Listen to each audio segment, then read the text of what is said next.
షాద్ నగర్ వైపు ఉన్న మన స్వర్గసీమ వెంచర్లో ప్లాట్లు కొన్న వాళ్ళంతా సంతోషంగా ఉన్నారు. ఒక్కసారి విజిట్ చేయండి.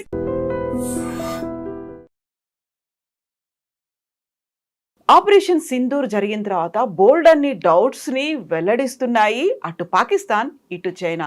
అక్కడ ఫైటర్ జెట్లకి ఎలాంటి నష్టం జరిగింది, భారతదేశం ప్రయోగించినటువంటి రఫేల్ ని మేము కూల్చేసాము అని పాకిస్తాన్ చెప్తుంటే చైనా కూడా అదే వాదనని వినిపిస్తోంది. At the same time Lashkar-e Taiba commander Hafiz సయీద్ని మేము అప్పగిస్తాము అనేటువంటి మాట ఎందుకని బిలావల్ భుట్టో ఇప్పుడు చేస్తున్నారు. ఓవరాల్గా అటు టెర్రరిజంతో పాటుగా ఇటు ఆయుధాలు వీటన్నిటికీ సంబంధించి ఏం జరుగుతోంది, వాటిని మనం ఎలా అర్థం చేసుకోవాలి. మనతో పాటుగా ఉన్నారు senior journalist and political analyst Suresh Kochattil గారు. సార్ నమస్తే. సార్, ఆపరేషన్ సింధూర్ జరిగి ఇప్పటికి 2 months గడిచిపోయింది సార్. మనమేమో ఒక యుద్ధాన్ని గెలుచుకున్నాము, విజయాన్ని మాత్రమే చూడాలి అనుకుంటున్నప్పుడు వస్తున్నటువంటి డౌట్స్ ఉన్నాయి సార్. యాక్చువల్గా మనకి ఎంత నష్టం జరిగింది, ఎన్ని ఫైటర్ జెట్లు కూలిపోయాయి, అందులో సుఖాయిలు ఉన్నాయా, ఇవన్నీ ఉన్నాయి కదా సార్. యాక్చువల్గా ఎలా చూస్తున్నారు దీన్ని, ఆన్సర్స్ ఇవ్వాల్సిన అవసరం ఉందా లేదంటారా? ఒక ఎయిర్క్రాఫ్ట్ కూలి కింద పడినప్పుడు దాని డెబ్రీ ఎక్కడానికి కనిపించాలి కదా. మన దగ్గర ప్రతి మనిషి దగ్గర మొబైల్ ఫోన్ ఉంది ఇండియాలో. ఎక్కడ పడినా కానీ వాడు వెళ్ళి ఫస్ట్ షాట్లు తీసుకుంటారు. మీరు చూసుంటారు క్రాష్ అయినప్పుడు ఏదైనా మనం పెద్ద ఎయిర్క్రాఫ్ట్ కాకుండా చిన్న ఎయిర్క్రాఫ్ట్ కూడా మన హకీంపేట వైపు నుంచో ఎక్కడైనా క్రాష్ అయితే కూడా, ఇప్పుడు జరగలేదులే రీసెంట్లీ, మంచిది, ముందు జరుగుతుంటే వెళ్ళి అందరు వీడియో తీసుకుంటారు. పంజాబ్ వైపు కానీ రాజస్థాన్ వైపు కానీ అది అక్కడే పడాలి కదా, పడిచ్చి ఎందుకు ఫోటోలు కనిపించట్లేదు. సో ఆబ్వియస్లీ ఎయిర్క్రాఫ్ట్ కూలిపోయింది అంటున్నా దాని కాదు, ఎయిర్క్రాఫ్ట్లో జరిగిన లోపాల వల్లే జరిగిందని చెప్పి డస్సా నిన్న ఒక స్టేట్మెంట్ ఇష్యూ చేశారు, వాళ్ళ అఫీషియల్ స్టేట్మెంట్. వాళ్ళకి ప్రతి ఎయిర్క్రాఫ్ట్ కీ వాళ్ళ దగ్గర ఉంది, ఫిజికల్ కీ కాదు, ఒక డిజిటల్ కీ ఉంది వాళ్ళ దగ్గర. ఎందుకంటే ఏదైనా లోపం వస్తే రిమోట్లీ కూడా వాళ్ళు సాఫ్ట్వేర్ అప్డేషన్ కానీ మిగతా అన్ని వాళ్ళు అక్కడి నుంచి చేస్తుంటారు, ఫ్రాన్స్ నుంచి. ఇప్పుడు మనం చూసాం, మన F-35 తీసుకొచ్చారు, ల్యాండ్ చేయించారు ట్రివాండ్రంలో, ఫ్యూయల్ అని చెప్పారు, దాని తర్వాత హైడ్రాలిక్ ఇష్యూ అని చెప్పారు. లాస్ట్ ఇప్పుడు 25 రోజుల తర్వాత 22 రోజుల తర్వాత దాన్ని ఇప్పుడు హ్యాంగర్లో తీసుకెళ్ళారు రిపేర్ చేయడానికి. బ్రిటిష్ టెక్నీషియన్స్ అందరు వచ్చారు. ఇట్లాంటి సాఫిస్టికేటెడ్ ఎయిర్క్రాఫ్ట్, అది సుఖాయ్ ఉండొచ్చు, పాత జాగ్వార్ ఉండొచ్చు, ఇప్పుడు కూడా మన దగ్గర జాగ్వార్ ఉంది, అది పాత డసా వాళ్ళు తయారు చేసింది అది కూడా. అండ్ దెన్ ఇప్పుడు కొత్త ఉన్న వెర్షన్ రఫాల్ ఉంది మన దగ్గర. ఎయిర్క్రాఫ్ట్లో ఎప్పుడు ఏం జరుగుతుందంటే, ఇప్పుడు జరిగిన దాంట్లో కూడా చాలా క్లియర్గా ఏం చెప్తాం, ఒక ఎయిర్క్రాఫ్ట్కి ఏదో డ్యామేజ్ జరిగింది, వాళ్ళు యూజ్ చేసిన వర్డ్ ఫ్యాట్రిసైడ్. ఫ్యాట్రిసైడ్ అంటే ఫ్యామిలీ కూడా ఒకరిని చంపినప్పుడు ఫ్యాట్రిసైడ్ అంటారు, నాన్నగారు అబ్బాయి ఆ నాన్నగారిని చంపినప్పుడు ఫ్యాట్రిసైడ్ అంటారు దాన్ని. At the same time army పార్లెన్స్లో ఫ్రెండ్లీ ఫైర్ అంటారు దాన్ని. అంటే మనం గుర్తుంటుంది మీకు, కార్గిల్ వార్ టైంలో కూడా దానికన్నా తర్వాత కూడా మనకు 2-3 ఇన్స్టెన్సెస్లో అభినందన్తో జరిగిన ఒక ఎన్కౌంటర్, ఆ టైంలో మనకు హెలికాప్టర్ ఒకటి క్రాష్ అయింది మనది, 5-6 మంది చనిపోయారు, పెద్ద హెలికాప్టర్, రష్యన్ హెలికాప్టర్. దాంట్లో ఫ్రెండ్లీ ఫైర్, అది మన తరఫు నుంచి కొట్టిన మిసైల్ వెళ్ళి కొట్టింది అనమాట దాన్ని. ఆ పైలట్స్ ఇద్దరు ఉంటారు కదా దాంట్లో, వాళ్ళు ఆ హెలికాప్టర్ని ఆ రేంజ్లో ఆ ఏరియాలో తీసుకురాకూడదు, ఎందుకు తీసుకొచ్చారు, ఆ మిసైల్ వచ్చి మన దాని మీద కొట్టింది. ఎందుకంటే మిసైల్స్ అనేది హీట్ సీకింగ్ మిసైల్స్ ఉంటుంది, ఒకసారి ఫైర్ చేసినప్పుడు మిసైల్స్ ఏదైనా హీట్ సీకింగ్ ఇంజిన్ ఏదైనా ఉంటే దాని వెంట పడుతుంది అనమాట. సో ఆబ్వియస్లీ జరిగింది. అప్పుడు ఈసారి ఏం జరిగిందో మనకు తెలియదు. సో డస్సా ఏమంటున్నారు, 17,000 feetలో ఏదో ఒక ఇష్యూ జరిగింది, వీఆర్ ఇన్వెస్టిగేటింగ్ అంటున్నారు. రఫాల్ కూడా ఒక డసాల్ట్, అంటే ఈ కంపెనీ తయారు చేసే కంపెనీ పేరు డసా ఏవియేషన్, వాళ్ళు అంటున్నారు మేము ఇన్వెస్టిగేట్ చేస్తున్నాం, ఏదో జరిగింది, we don't know what happened, crash ఏం జరగలేదు అని చెప్తున్నారు. చైనీస్ ఎంబసీస్ వరల్డ్ వైడ్, ఇది మన స్టేట్మెంట్ కాదు, this is the French company statement, వీళ్ళు కావాలని చెప్పి మా మీద ఒక క్యాంపెయిన్ నడిపిస్తున్నారు చైనా. ఎందుకంటే చైనా ఇదే ఎయిర్క్రాఫ్ట్ చాలా కంట్రీస్కి అమ్మడానికి ట్రై చేస్తున్నారు. ఆల్రెడీ పాకిస్తాన్ వాళ్ళకి దొరికారు, ఎందుకంటే వాళ్ళ దగ్గర డబ్బులు లేవు, ఎవరు వాళ్ళకి ఎయిర్క్రాఫ్ట్ ఇవ్వరు, రష్యన్స్ ఇవ్వరు, కానీ యూఎస్ వాళ్ళు కూడా ఇవ్వరు వాళ్ళకి.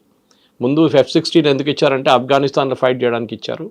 దాంట్లో స్పెసిఫిక్ కండిషన్ కూడా ఏం పెట్టారంటే, to fight terrorist in Afghanistan అని చెప్పి ఎయిర్క్రాఫ్ట్ ఇచ్చారు, ఇంకే దేనికి వాడకూడదు అని చెప్పి. అప్పుడు కూడా మన వ్యతిరేకంగా వాడుకుంటున్నారు వాళ్ళు, కానీ వాళ్ళు చూపించేదని మేము చైనీస్ ఎయిర్క్రాఫ్ట్ వాడుకుంటున్నామని చూపిస్తున్నాం. ఈ కేసులో కూడా మనకి ఒక యుద్ధం జరిగితే లాస్ ఉంటుంది. Let us be very practical about it.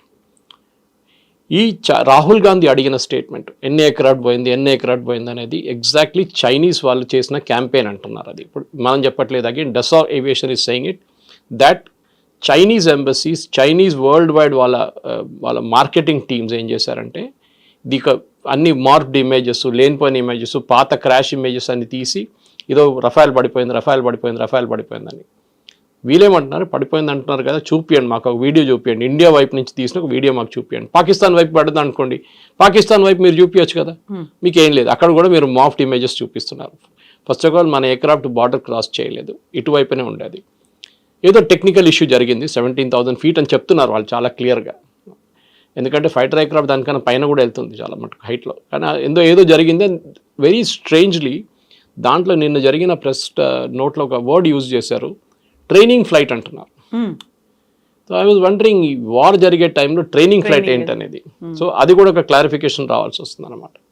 Air marshal Bharati అప్పుడు ప్రెస్ కాన్ఫరెన్స్ టైంలో చాలా క్లియర్గా చెప్పారు, losses are a part of the war, జరుగుతుంది. బంగ్లాదేశ్ వార్లో మన వైపు, అప్పుడు బంగ్లాదేశ్ వైపు మనకి ఎక్కువ ఎయిర్క్రాఫ్ట్ మనం కోల్పోలేదు, కానీ పాకిస్తాన్ వైపు మనకు ఆల్మోస్ట్ 70 ఎయిర్క్రాఫ్ట్లు పోయినాయి మనది. చాలా పెద్ద వార్ ఉండేది, చాలా రోజులు నడిచింది 71 వార్. సో ఆ 71 వార్లో మనకు ఎట్లా అప్పుడు కూడా నష్టాలు ఉంటాయి. ఏ యుద్ధం జరిగినా కానీ సోల్జర్స్ చనిపోతారు, ఎయిర్క్రాఫ్ట్ దెబ్బతింటుంది, నేవల్ అసెట్స్ మీద అటాక్ ఉంటుంది, అన్నీ జరుగుతుంది. కానీ మినిమైజ్ చేయడానికి ట్రై చేస్తారు ఏ ఆర్మీ అని. కానీ ఇప్పుడు యుక్రెయిన్ రష్యా వార్ చూడండి, 1,00,000 మంది ఇక్కడ చనిపోయారు, 1,00,000 మంది అక్కడ చనిపోయారు. We're not talking civilians, army. ఆలోచించండి, ఆర్మీ అంటే ఆర్మ్ ఫోర్సెస్ అని చెప్పొచ్చు వాళ్ళది, మెయిన్లీ వాళ్ళ ఆర్మీయే, ఎందుకంటే నేవల్ అసెట్స్ ఎక్కువ ఏరియాలు లేవు అన్నమాట.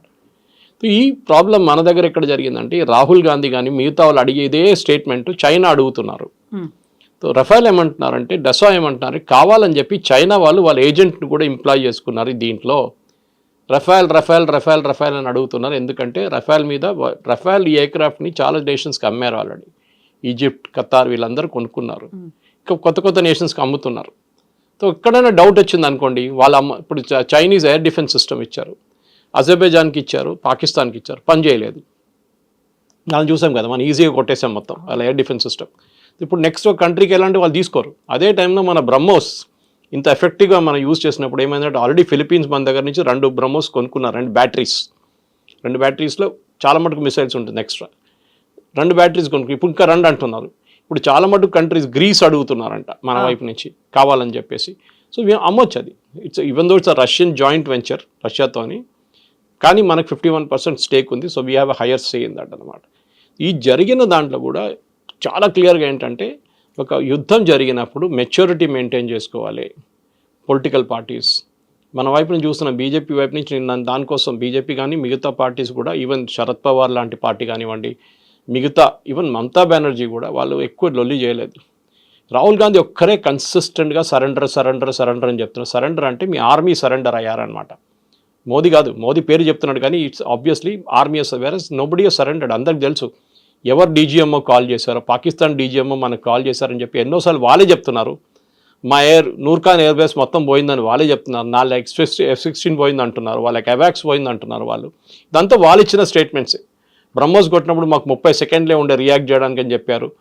చెప్పిన తర్వాత కూడా మన వైపు నుంచి రాహుల్ గాంధీ కన్సిస్టెంట్గా అటాక్ చేస్తున్నా అర్థం కావట్లేదు. ఇప్పుడు అర్థమైంది, ఎందుకంటే చైనీస్ వాళ్ళు ఉపయోగించిన one of the agents of China was Rahul Gandhi obviously. ఎందుకంటే చాలా క్లియర్గా తెలిసిపోయింది that he was asking the same information with Chinese were asking.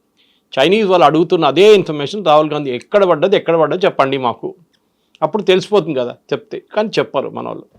ఏ జరిగినా కానీ ఆర్మీలో ఎయిర్ ఫోర్స్లో అన్లెస్ పబ్లిక్ ఏరియాలో వచ్చి పడింది అనుకోండి, అప్పుడు they will give a statement. కానీ పబ్లిక్ ఏరియాలో ఎక్కడ ఏం పడలేదు. ఆ ఎయిర్క్రాఫ్ట్ పాసిబ్లీ తిరిగి వస్తున్నప్పుడు రన్వేలో దిగిందో లేదో, ఏదో డ్యామేజ్ అయిందో ఏదో అయి ఉంటుంది. సో దానికోసం Rafale says 1 aircraft is out of service. వాళ్ళు యూజ్ చేసిన వర్డ్ అది, out of service. So if it is right of simple. Otherwise వాళ్ళు రీప్లేస్ చేస్తారంటే దాన్ని రీప్లేస్ చేస్తారు రేపు. ఇది మన కార్ కొనేటప్పుడు ఉంటుంది, ఒక సంవత్సరం లోపల పని చేయకపోతే మొత్తం చాలా పెద్ద ప్రాబ్లం ఉంటే దాన్ని మెయింటెనెన్స్ చేయకపోతే దాన్ని రిటర్న్ చేసేస్తారు. ఇప్పుడు మనం చూసాం ట్రివాండ్రంలో వచ్చిన ఎయిర్క్రాఫ్ట్ కూడా అదే. ఫస్ట్ వాళ్ళు ఏమన్నారు, లో ఫ్యూయల్ అన్నారు. లో ఫ్యూయల్ తర్వాత చూస్తే హైడ్రాలిక్ అన్నారు. హైడ్రాలిక్ కోసం వాళ్ళ HMS ప్రిన్స్ ఆఫ్ వేల్స్ నుంచి ఒక హెలికాప్టర్ క్రూని తీసుకొచ్చారు. వాళ్ళు ట్రై చేస్తారు, వాళ్ళతో కాలేదు. మళ్ళీ వాళ్ళు రిటర్న్ వెళ్ళిపోయారు. మళ్ళీ కొత్త టీం మొన్న వచ్చారు, ఒక 40 మంది వచ్చారు వాళ్ళు రిపేర్ చేయడానికి. సో ఇదేదో చిన్న ఎయిర్క్రాఫ్ట్ కాదు, ఇదే కార్ రిపేర్ చేయడమో లేకుంటే ఒక 2-wheeler రిపేర్ చేయడం కాదు. ఇది $100 million ఎయిర్క్రాఫ్ట్ అంటే ఆలోచించండి దాని యాక్చువల్ రేట్ ఎంత ఉంటుంది మన ఇండియన్ కరెన్సీలో. సో ఆబ్వియస్లీ దీన్ని ఒక మెచ్యూర్ వేగా డీల్ చేయాల్సి వస్తుంది. ఇజ్రాయెల్లో చూడండి, ఇజ్రాయెల్లో వాళ్ళు ఇంతమంది ఇవాళ కూడా వాళ్ళు 4 సోల్జర్స్ని కోల్పోయారు, 5 ఇవాళ. యంగ్ పీపుల్ 19-20 సంవత్సరాల ఉన్న సోల్జర్స్ గాజాలో. సో వాళ్ళు అడగరు, వాళ్ళ అపోజిషన్ పార్టీస్ అడగరు ఎక్కడ పడ్డారు అది చెప్పండి, మాకు ఎక్కడ పడ్డది ఇక్కడ చెప్పండి. మిసైల్స్ వచ్చి వాళ్ళ మీద కూడా పడ్డది కదా, హైఫాలో పడ్డది, టెలవీవ్లో పడ్డది, కానీ వాళ్ళు రియాక్ట్ కాలేదు. వాళ్ళు పాజిటివ్గా రియాక్ట్ అయ్యారు. సరే పడ్డది, డ్యామేజ్ అయింది, we're taking care of it, finished, matter ends. ఇక్కడ అది కాదు, మాకు ఎన్ని ఎయిర్క్రాఫ్ట్ పోయింది చెప్పండి, ఎన్ని ఎయిర్క్రాఫ్ట్ పోయింది. స్పెసిఫిక్గా ఎయిర్క్రాఫ్ట్ ఒకటే అడుగుతున్నారు, పాకిస్తాన్ వైపు ఎన్ని పోయిందని అడగట్లేదు మన వాళ్ళు. రాహుల్ గాంధీ కానీ మిగతా కొన్ని ఆపోజిషన్ పార్టీ వాళ్ళు పాకిస్తాన్ది ఎన్ని ఎయిర్క్రాఫ్ట్ పోయింది మాకు చెప్పండి అని చెప్తే మేము మళ్ళీ అదొక ఇంకొక లాజిక్ ఉంటుంది దానికి, అది లేదు. Anyway as of now డసా is taking care of it. మన ఎయిర్ ఫోర్స్ అయితే మాట్లాడరు దాని గురించి. సింధూర్ కూడా అయిపోయింది, కానీ పాకిస్తాన్ వైపు నుంచి ఇంకా స్టేట్మెంట్లు వస్తూనే ఉన్నాయి. మా వైపు జరిగింది ఇది, రఫాల్ మాది బ్రహ్మోస్ కొడితే మాకు 30 సెకండ్లో ఉండే అని చెప్తున్నారు. అది కాకుండా నూర్ఖాన్ ఎయిర్ బేస్ కానివ్వండి, జకోబాబాద్ కానివ్వండి, మిగతా ఎయిర్ ఫోర్స్ బేస్ మీద జరిగిన వాళ్ళ డ్యామేజ్ కూడా నిన్ననే మొన్న 3 రోజుల క్రితం ఒక ఫార్మర్ సీనియర్ సిఐఏ ఏజెంట్ ఏం చెప్పారంటే దట్ వాళ్ళ న్యూక్లియర్ వెపన్స్కి ఒక అమెరికన్ జనరల్ దగ్గర ఉందంట, who is స్టేషన్డ్ in Islamabad. So Pakistan cannot operate, వాళ్ళ న్యూక్లియర్ బటన్ వాళ్ళు ఆపరేట్ చేయలేరు వితౌట్ అమెరికన్ పర్మిషన్ కూడా కాదు, వాళ్ళు కీ ఆపరేట్ చేస్తేనే ఇది న్యూక్లియర్ మిసైల్స్ రిలీజ్ చేయొచ్చు. అది అమెరికా అక్కడ వచ్చి కూర్చున్నారు వాళ్ళు. ఎందుకంటే వాళ్ళకి భయం ఏంటంటే ఈ తాలిబాన్ చేట్లను లేకుంటే అల్ఖైదా చేట్లను లేకుంటే ఐసిస్ చేతులు వెళ్ళి పడిపోతే న్యూక్లియర్ వెపన్ రేపు వాళ్ళు తీసుకొచ్చి వాషింగ్టన్ మీద వాడేస్తారు, లేకుంటే న్యూయార్క్ మీద వాడేస్తారు. అది కాకూడదని చెప్పి చేస్తున్నారు.